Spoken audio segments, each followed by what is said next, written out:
আমরা সরকারি দলের প্রতি আরেকটা আহ্বান জানাই, কমপক্ষে চাঁদাবাজিটা বন্ধ করে আরেকটা বড় অভিনন্দন জানাবো। কিন্তু যদি বন্ধ না করেন, আমরা জনগণকে সাথে নিয়ে প্রতিরোধ গড়ে তুলব ইনশাআল্লাহ। আমি আজকে ঘোষণা দিচ্ছি, এই 15 আসনে যারা চাঁদার জ্বালায় অতিষ্ঠ চাঁদা দিচ্ছেন, তারা দিবেন না, এখন থেকে অস্বীকার করা শুরু করেন। কোনো জায়গায় বাধা দিলে আমাদেরকে ডাক দিবেন, আমরা এসে আপনাদের পাশে দাঁড়িয়ে যাব। সবাই মিলে আমরা একসাথে ফাইট করবো ইনশাআল্লাহ। কি শুরু করতে হবে আপনাদের জায়গা থেকে। নীরবে দিয়ে যদি স্বীকার না করেন, ভাই আমরা তো কিছু করতে পারবো। প্রতিরোধ, প্রথমে প্রতিবাদ, তারপরে প্রতিরোধ ইনশাআল্লাহ। আমরা এইভাবেই চালিয়ে যাব। বলবেন ভোট দিলে তাইলে আপনারা সরকার গঠন করলেন না কেন? এটা তো ঠিকই, এই প্রশ্ন তো যথার্থ প্রশ্ন। আবার জিজ্ঞেস করবেন ভোট যে দিছে তার প্রমাণ কি? ভোট দিছে তার প্রমাণ হলো, আমরা জনগণকে বলেছিলাম আমরা সংস্কার চাই, আমরা নতুন বাংলাদেশ চাই, আমরা নতুন রাজনীতি চাই, আমরা পরিবর্তন চাই। এই চাইয়ের পক্ষে যারা আছেন তারা হা ভোট দেবেন। 69% জনগণ হা ভোট দিয়েছে, এইটাই তার প্রমাণ। যারা এখন ক্ষমতায় আছেন তারা বলেছেন তারা না ভোট দিবেন, তারা না ভোট দিয়েছেন, এইটাই প্রমাণ তারা সংখ্যাগরিষ্ঠ মানুষের ভালোবাসা এবং ভোট পান নাই। বিভিন্ন কায়দায় সেই ভোট নেওয়া হয়েছে। আমরা কায়দাগুলো এবার ভালো করে রপ্ত করেছি, চিনে নিয়েছি। আগামীবার সকল ঘাটে শক্ত পাহাড় আমরা সবাই মিলে দেবো ইনশাআল্লাহ। নারী পুরুষ সবাই মিলে দেব। আমাদের অধিকার আর কাউকে কেড়ে নিতে দেব না। এবার প্রশ্ন করতে পারেন, আপনারা যদি তাই বিশ্বাস করেন, তাহলে শপথ নিয়ে আপনারা আবার সংসদে গেলেন কেন? হ্যাঁ, আমরা আপনাদের ভোটের যেটুকু মর্যাদা স্বীকৃতি হয়েছে তার অমর্যাদা আমরা করতে পারি না। আমরা সংসদে গিয়ে আমাদের পক্ষে কথা বলবো না, ইনশাআল্লাহ জনগণের পক্ষে কথা বলবো এবং আপনাদের অধিকার আদায় করে ছাড়ার চেষ্টা করব। কিছু লক্ষণ ভালো, যে কেউ ভালো কাজ করে আমরা তাকে ধন্যবাদ দেব। আমরা সবার আগে বলেছিলাম আমাদের এমপি মন্ত্রী কেউ হলে সরকারি প্লট নেবে না, বিনা ট্যাক্সের গাড়ি আমরা চড়ব না। আলহামদুলিল্লাহ আমাদের রাস্তা ধরে সরকারি দল একই ঘোষণা দিয়েছে, তাদেরকে অভিনন্দন। আমরা বলেছিলাম প্রবাসের রিমিটেন্স যোদ্ধারা মারা যাওয়ার পরে তাদের লাশ নিয়ে টানাটানি ঠেলাঠেলি হবে না। আমরা সম্মানের সাথে রাষ্ট্রীয় দায়িত্ব এবং খরচে আমাদের ঘাড়ের উপর তাদের পবিত্র লাশ বাংলাদেশে নিয়ে আসব। বর্তমান সরকার একই ঘোষণা দিয়েছে, তাদেরকে অভিনন্দন। আমরা সরকারকে বলবো, মানুষের সবচেয়ে বড় অধিকার ভোটের অধিকার, এটা হরণ করা হয়েছে, আগামীতে এটা যেন হরণ করা না হয়। তারা যদি এইটা হরণের পথ থেকে সরে আসেন, আমরা তাদেরকে আরেকবার অভিনন্দন জানাবো। হ্যাঁ, জনগণের ভোটে তারা যদি 100% ভোট পেয়ে নির্বাচিত হয়ে যান, তখনও তাদেরকে আমরা অভিনন্দন জানাবো। কিন্তু ইঞ্জিনিয়ারিং করে, কায়দা করে, ইলেকট্রিসিটি বন্ধ করে দিয়ে আপনাদের পাশে ঘটেছে বাসন থেকে কারেন্ট বন্ধ করে দেওয়া হয়েছে, 900 করা হয়েছে। আমরা এগুলো আর দেখতে চাই না। দেশের বহু জায়গায় গায়ের জোর খ্যাতি আমাদের এজেন্টদেরকে বের করে দেওয়া হয়েছে। আমাদের এজেন্টরা রক্তের বিনিময়ে ভোট চায় নাই, এই জন্যে তারা ছেড়ে দিয়ে চলে গেছে। আগামীতে মানুষের ভোটের অধিকারের পক্ষে জীবনের বিনিময়ে হলে আমরা দাঁড়িয়ে যাব ইনশাআল্লাহ। আপনারা দোয়া করবেন। অনেকে শরিয়ার শাসন শুনলে ভয় পান। আমি বলি, আমরা যাকে আইন বলি ইংলিশে তাকে ল বলে, আরবিতে তাকে শরিয়া বলে। তো আইন ছাড়া কি কোনো দেশ চলবে নাকি? দেশের জন্য তো একটা আইন লাগবেই। সেই আইনটা হতে হবে সবচেয়ে ভালো আইন। সবচেয়ে ভালো আইন যখন হবে, তখন ভালো শাসন, সুশাসন দেশে আসবে। আইন মন্দ থাকলে সুশাসন কখনো আসবে না। আমাকে বলা হয়েছে প্রধান অতিথি। আপনারা এখানে যারা এসেছেন, আপনাদের নিজস্ব পরিবার আছে, তো পরিবারে আপনারা প্রধান অতিথি কে কে হন একটু কি আমি দেখতে পারবো? যে নিজের পরিবারে নিজেই প্রধান অতিথি এমন কেউ আছেন? নাই, না না, নিজের পরিবারে কেউ নিজে প্রধান অতিথি হয় না। এটা আমার পরিবার। আমি পরিবারের সদস্য, তাই না? তো এই ঢাকা 15 আসন হচ্ছে আমার পরিবার। এখানে আমার অতিথিগিরি মানায় আমি আপনাদের একজন পরিবারের সদস্য। ইনশাআল্লাহ এভাবেই থাকতে চাই। আল্লাহ হায়াত দিলে অন্তত 5 বছরের যে ম্যান্ডেট আপনারা দিয়েছেন, আমাদেরকে ভালোবেসে আমাদের উপর আস্থা রেখেছেন, আমরা যেন আস্থার প্রতিদানটা দিতে পারি। আল্লাহ যেন আমাদেরকে সেই সামর্থ্য দান করেন। আপনারা দোয়া করবেন।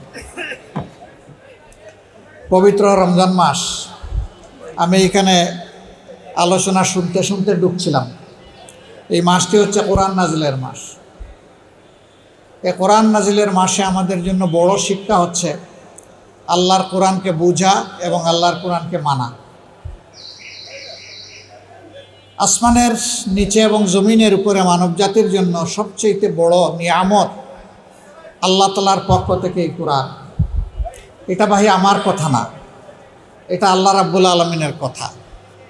কোরআন শরীফে ইকরা বিসমি রাব্বিকাল্লাযী খলাক থেকে শুরু করে সূরা আল মায়েদার 3য় আয়াত, আল ইয়াওমা আকমালতু লাকুম দীনাকুম ওয়া আতমামতু আলাইকুম নি'মাতি ওয়া রাদিতু লাকুমুল ইসলামা দীনা, এই পর্যন্ত আল্লাহ তাআলা মানব জাতির জন্য, মানব জাতির কল্যাণের জন্য, মানব জাতির সম্মানের জন্য, মানব জাতির নিরাপত্তার জন্য, মানব জাতির আখেরাতকে সুন্দর করার জন্য আল্লাহ তাআলা 6666 আয়াত আমাদেরকে দান করেছেন। এই পুরাটা নিয়েই আল্লাহর কালাম। পুরাটার নামই হচ্ছে ফুরকানে হাকিম, কুরআনুল মাজিদ। আল্লাহ তাআলা নিজেই সেখানে ওই মায়াদার 3য় আয়াত, এই আয়াতটি রাসূল করিম সাল্লাল্লাহু আলাইহি সাল্লামের জীবনে আল্লাহ তাআলার পক্ষ থেকে নাজিল করা সর্বশেষ আয়াত। এই আয়াতে আল্লাহ তাআলা কি বললেন? আল ইয়াওমা আকমালতু লাকুম দীনাকুম। বিদায় হজ্জের মহান এই দিনে আল্লাহ বলতেছেন, আমি তোমাদের জন্য আমার দিন, আমার হেদায়েত, আমার কল্যাণ, তোমাদের চলার পাথেও সব কিছু আকমালতু লাকুম, পরিপূর্ণ করে দিলাম। ও আতমামতু আলাইকুম নিয়ামাতি, আর সমস্ত নিয়ামতকে আমি তোমাদের জন্য পূর্ণতা দান করলাম।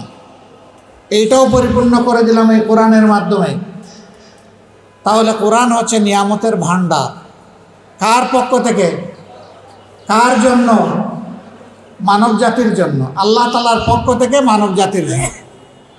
এখন মানুষ যদি নিয়ামত ভরা সম্পদ তার ঘরে রেখে বেকারের বেশে হাত পেতে বাইরে বেড়ায়, তাইলে সে মানুষের কি হবে? আমার ঘরে সম্পদ আছে, সোনাদানা মণিমুক্তা আছে, আমি যদি জানি আমার ঘরে আছে, তাইলে আমি কেন বেকারের হাত পাতবো? আমি কপাল পোড়া হব যদি নিজের ঘরের সম্পদ আমার জানা না থাকে। কোন সম্পদটা আমার ঘরে আছে এটা যদি আমার জানা না থাকে, তাহলে আমি বেকারের হাত পেতে বেড়াতেই পারি। আজকে মুসলমান জাতির অবস্থা থেকে এইরকম। আমার বিশ্বাস, বিশ্বে যে 200 কোটি মুসলমান আছে, তাদের প্রত্যেকের ঘরে কোরআন শরীফ আছে, এটা আমার বিশ্বাস।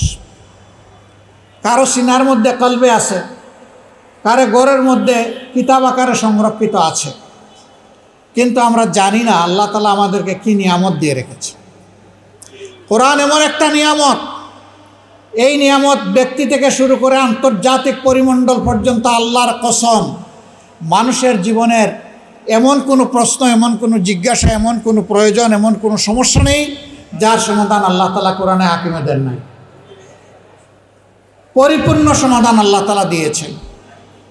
যতদিন মানবজাতি কোরআনের নেতৃত্ব দুনিয়ায় পেয়েছে, মানবজাতি ছিল সত্যিকার অর্থেই মানবজাতি, সম্মানের জাতি, পরস্পরের জন্য কল্যাণকামী, দুরাচারী, দুঃসাহসী, সীমালঙ্ঘনকারী ছিল না। কিন্তু কোরআনের শিক্ষা থেকে মানুষ যখন সরে গিয়েছে, তখন এই জায়গাটা অন্য কিছু দখল করে নিয়েছে।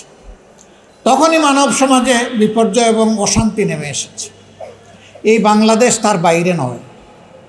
এইখানে শতকরা 91% মুসলমান আমরা বসবাস করি। 91% মুসলমান বসবাস করি বলে বাকি 9% যারা আছেন, তাদের উপর কোনো ধরনের দুঃশাসন চাপিয়ে দেওয়ার অধিকার কোনো মুসলমানের নেই। বরঞ্চ শতভাগ মানুষের উপরে সুশাসন নিশ্চিত করার দায়িত্ব আছে মুসলমানদের। এই জন্যে জুমার নামাজে যখন যান, প্রতিদিন জুমার খুতবায় ইমাম সাহেব আমাদেরকে সেই আয়াতটি স্মরণ করে দেন, ইন্নাল্লাহা ইয়া'মুরুকুম বিল আদলি ওয়াল ইহসান ওয়া ইতাই যিল কুরবা ওয়া ইয়ানহা আনিল ফাহশাই ওয়াল মুনকার। এই আয়াতটা স্মরণ করে দেন। কি বলেন সেখানে? যে আল্লাহ তোমাদেরকে হুকুম দিচ্ছেন, নির্দেশ দিচ্ছেন, তোমরা সমাজে ন্যায় বিচার কায়েম করো এবং পরস্পরের প্রতি তোমরা সহানুভূতির শ্রদ্ধাশীল হও।